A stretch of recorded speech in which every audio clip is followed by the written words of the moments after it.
ശബരിമല സ്വർണ്ണക്കൊള്ളയിൽ തന്ത്രി കണ്ഠർ രാജീവർക്കും ദേവസ്വം ബോർഡ് മുൻ പ്രസിഡന്റ് എൻ വാസുവിനും എൻഫോഴ്സ്മെന്റ് ഡയറക്ടറേറ്റിന് നോട്ടീസ്. മാർച്ച് ആദ്യ ആഴ്ച ചോദ്യം ചെയ്യലിന് ഹാജരാവാനാണ് നിർദ്ദേശം. വളരെ സുപ്രധാനമായ നീക്കമാണ്. നവമി ദിനേശ് ചേരുന്നുണ്ട്. നവമി, ഇപ്പോൾ കണ്ഠർ രാജീവർ പുറത്തു വരുന്നു. അദ്ദേഹത്തിന്റെ വാദങ്ങളൊക്കെ കോടതി അംഗീകരിച്ചു എന്നതാണ് പുറത്തുള്ള ഒരു പ്രതീതി. ഇതിനിടയിലാണ് ഇഡിയുടെ നോട്ടീസ്. ഇഡി വെല്ലുവിളി ഉണ്ടാക്കുമോ രണ്ടുപേർക്കും?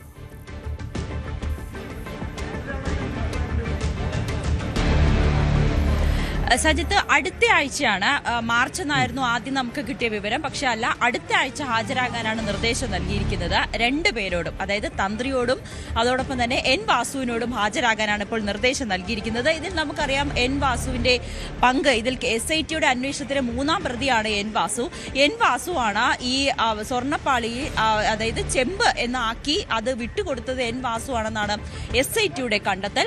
സ്വാഭാവിക ജാമ്യം കിട്ടിയാണ് എൻ വാസു പുറത്തു വന്നത്. അതുകൊണ്ട് തന്നെ എൻ വാസുവിനെ സംബന്ധിച്ച് ഇഡിയുടെ ഈ ഒരു അന്വേഷണം അല്ലെങ്കിൽ ഈ ഒരു ചോദ്യം ചെയ്യൽ അത്രയും നിർണായകമായിട്ടുള്ള ഒരു കാര്യം തന്നെയാണ്. പക്ഷേ മറിച്ച് തന്ത്രിയുടെ കാര്യത്തിൽ വന്നാൽ നമ്മൾ കണ്ടതാണ്, ബാക്കിയെല്ലാ കേസുമായി ബന്ധപ്പെട്ട് ബാക്കി എല്ലാ പ്രതികൾക്കും സ്വാഭാവിക ജാമ്യമാണ് കിട്ടിയത്. പക്ഷേ തന്ത്രിക്ക് മാത്രം 41 ദിവസം മാത്രം ജയിലിൽ കിടന്നാൽ മതിയായിരുന്നു. കോടതിയാണ് അദ്ദേഹത്തിന് ജാമ്യം അനുവദിച്ചത്. അദ്ദേഹത്തിനെതിരെ ഒരു കണിക പോലും തെളിവ്, ഇദ്ദേഹം ഈ കുറ്റം ചെയ്തു എന്നതിൽ ഒരു കണിക പോലും തെളിവില്ല. ഒരു കുറ്റക്കാരനാണെന്ന് ഇതുവരേക്കും കണ്ടെത്താൻ കഴിയില്ല. അല്ലെങ്കിൽ SITയുടെ അന്വേഷണത്തിൽ അദ്ദേഹത്തിന് ഇതിൽ പങ്കുണ്ടെന്ന് കണ്ടെത്താൻ കഴിഞ്ഞിട്ടില്ല എന്നായിരുന്നു കോടതി പറഞ്ഞത്.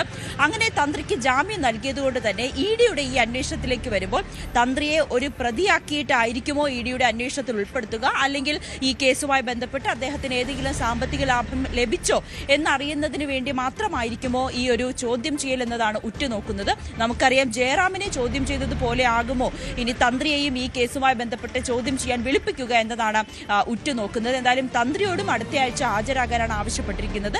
ചിലപ്പോൾ തിങ്കളോ ചൊവ്വയോ ആയിരിക്കും ഇരുവരും ഹാജരാകുക എന്നാണ് നമുക്ക് ഇപ്പോൾ ലഭിക്കുന്ന വിവരം. കോടതിയടക്കം കോടതിയിൽ നിന്നും തന്ത്രിക്ക് ജാമ്യം നൽകിയത് SITക്ക് പോലും വലിയ തിരിച്ചടിയായിരിക്കുന്ന സാഹചര്യം. ഈ ജാമ്യം റദ്ദാക്കണമെന്ന് ആവശ്യപ്പെട്ട് വീണ്ടും കോടതിയിലേക്ക് പോകുവാൻ SIT തീരുമാനിച്ചിരിക്കുന്ന സാഹചര്യത്തിൽ തന്ത്രിയെ ഇഡി വിളിപ്പിക്കുന്നത് അത്രയേറെ പ്രധാനപ്പെട്ട ഒരു കാര്യം തന്നെയാണ്. ഇതിൽ ഉണ്ണികൃഷ്ണൻ പോറ്റിയുമായി തനിക്ക് ബന്ധമില്ല എന്ന് മാത്രമാണ് തന്ത്രി പറഞ്ഞിരിക്കുന്നത്. ഇതിൽ സാമ്പത്തിക ലാഭമൊന്നും ഉണ്ടായിട്ടില്ല. പക്ഷേ നമുക്കറിയാം, ഈ നെടുമ്പറമ്പ് ഫിനാൻസുമായി ബന്ധപ്പെട്ട് ആ സ്ഥാപനത്തിൽ 2 കോടി രൂപയിലധികം ഈ തന്ത്രി അവിടെ നിക്ഷേപിച്ചിരുന്നു എന്നൊരു കാര്യം പുറത്തു വന്നിരുന്നു. പക്ഷെ അത് തന്ത്രിയുടെ പൈസയാണോ അവിടെ നിക്ഷേപിച്ചതെന്ന് ഇപ്പോഴും SITക്ക് കണ്ടെത്താൻ കഴിഞ്ഞിട്ടില്ല. ഈ ശബരിമലയിൽ നിന്നും, അതായത് ഈ സ്വർണ്ണക്കൊള്ളയിലെ ഒരു പങ്ക് തന്നെയാണോ തന്ത്രിക്ക് ലഭിച്ചത്? ഈ പോറ്റിയുടെ ഈ ഒരു കളവുമായി ബന്ധപ്പെട്ട ഏതെങ്കിലും വിവരം തന്ത്രിക്ക് അറിയാമോ? ഇക്കാര്യങ്ങളായിരിക്കും പ്രധാനമായും ഇഡി തന്ത്രിയിൽ നിന്നും ചോദിച്ചറിയുക. എന്തായാലും തിങ്കളോ ചൊവ്വയോ ആയിരിക്കണം തന്ത്രി ഹാജരാകേണ്ടത്. എൻ വാസുവിനെ സംബന്ധിച്ച് നമുക്കറിയാം, ഈ കേസുമായി ബന്ധപ്പെട്ട് കൃത്യമായിട്ടുള്ള തെളിവുകൾ SIT തന്നെ വാസുവിനെതിരെ കണ്ടെത്തിയിരിക്കുന്ന സാഹചര്യത്തിൽ ഇതിൽ സാമ്പത്തികമായി എത്ര രൂപയാണ് എൻ വാസു കൈപ്പറ്റിയത് എന്നടക്കമുള്ള കാര്യങ്ങൾ കണ്ടെത്തുന്നതിന് വേണ്ടിയിട്ടാണ് ഇഡി ചോദ്യം ചെയ്യാൻ വിളിപ്പിക്കുന്നത്. SITയുടെ പ്രതിപട്ടികയിലുള്ള അല്ലെങ്കിൽ SITയുടെ ലിസ്റ്റിലുള്ള എല്ലാവരെയും തന്നെ ഇഡിയും ചോദ്യം ചെയ്യാൻ വിളിപ്പിക്കുന്ന സാഹചര്യമാണ്. കഴിഞ്ഞ ദിവസം ജയറാമിനെ വിളിച്ചിരുന്നു. അതോടൊപ്പം തന്നെ ഈ കേസുമായി ബന്ധപ്പെട്ട ജയശ്രീയെ വിളിച്ചിരുന്നു. കൽപേഷ് ഹാജരായിട്ടുണ്ട്. അങ്ങനെ ഓരോരുത്തരുമായി ഈ കേസുമായിട്ട് ഇഡിയുടെ ചോദ്യം ചെയ്യലിന് മുന്നിലേക്ക് വന്നുകൊണ്ടിരിക്കുകയാണ്. അതിനിടയിലാണ് ഇപ്പോൾ എൻ വാസുവിനെയും അതോടൊപ്പം തന്നെ തന്ത്രി കണ്ഠരനെയും ഇപ്പോൾ വിളിച്ചിരിക്കുന്നത്, SIT വിളിച്ചിരിക്കുന്നത്. സജിത്ത്, യെസ്, കണ്ഠർ രാജീവർക്കും ഒപ്പം എൻ വാസുവിനും ഇഡിയുടെ നോട്ടീസ് എന്നതാണ്. അടുത്തയാഴ്ച തന്നെ ചോദ്യം ചെയ്യലിന് ഹാജരാവണം.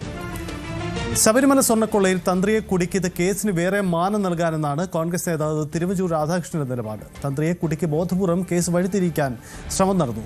കൊള്ള നടത്തിയത് ആരാണെന്ന് എല്ലാവർക്കും അറിയാം. സർക്കാരിന്റെ സമ്മർദ്ദം SITക്കുണ്ടെന്നും തന്ത്രിയെ വീണ്ടും കുടുക്കാനാണ് അപ്പീൽ പോകാൻ ഒരുങ്ങുന്നതെന്നും തിരുവഞ്ചൂർ രാധാകൃഷ്ണൻ പറഞ്ഞു. വീണ്ടും ഇത് നീട്ടിക്കൊണ്ടു പോകാനാണ്, കൊടുക്കാനെന്ന് പറയുന്നതിനേക്കാൾ നീട്ടിക്കൊണ്ടു പോകാനാണെന്ന് പറയുന്നതായിരിക്കും ശരി. കാരണം എങ്ങനെയെങ്കിലും തട്ടി തെരഞ്ഞെടുപ്പ് കഴിയുന്നത് വരെ മുന്നോട്ട് കൊണ്ടുപോവുക എന്ന് പറയുന്ന ഡിലേയിങ് ടാക്ടിക്സിൻ്റെ ഒരു ഭാഗമായിട്ടാണ് ഞാൻ മനസ്സിലാക്കുന്നത്. ആവശ്യമില്ലാതെ ഒരു തന്ത്രിയെ കുടുക്കി കോടതി ആ കാര്യത്തിൽ സത്യസന്ധമായി ഒരു നിലപാടെടുത്തു. തെളിവിൻ്റെ ഒരു കണിക പോലും ഇല്ല എന്ന് കോടതി പരസ്യമായി പറഞ്ഞു.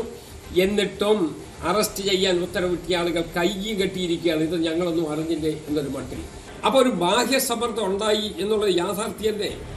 ആ ബാഹ്യ സമ്മർദ്ദം ചെലുത്തിയത് ആര് എന്നുള്ളത് ഇനിയെങ്കിലും തുറന്നു പറയാൻ കഴിയണം. ഉദ്യോഗസ്ഥന്മാരായതുകൊണ്ട് അവർക്ക് ഭയപ്പാടാണ്, അവർ പറയില്ല. ആ ഭയപ്പാടിൻ്റെ ഒരു അടിസ്ഥാനത്തിലാണല്ലോ തന്ത്രിയെ തന്നെ കൊടുക്കാനിടയായത്. ഉദ്യോഗസ്ഥരെന്ന് പറയുന്ന ഒരു മുഖം മാത്രമാണ്. ഇതിന് പിന്നിൽ ഡയറക്ഷൻ ആരുന്നതാണ് എന്നുള്ളതാണ് പ്രശ്നം. അതിന് പിന്നിൽ കളിച്ചിട്ടുള്ളതാരാണ്? വെറുതെ ഇങ്ങനെയൊന്നും വരില്ലല്ലോ. പിന്നിൽ കളിച്ചതാരാണ് എന്നുള്ളതാണ് പ്രശ്നം. അതാണ് ജനങ്ങളുടെ മുമ്പിലേക്ക് വരേണ്ടത്. കൂടുതൽ വാർത്തകൾക്ക് news 18 Keralam YouTube channel subscribe ചെയ്യുക.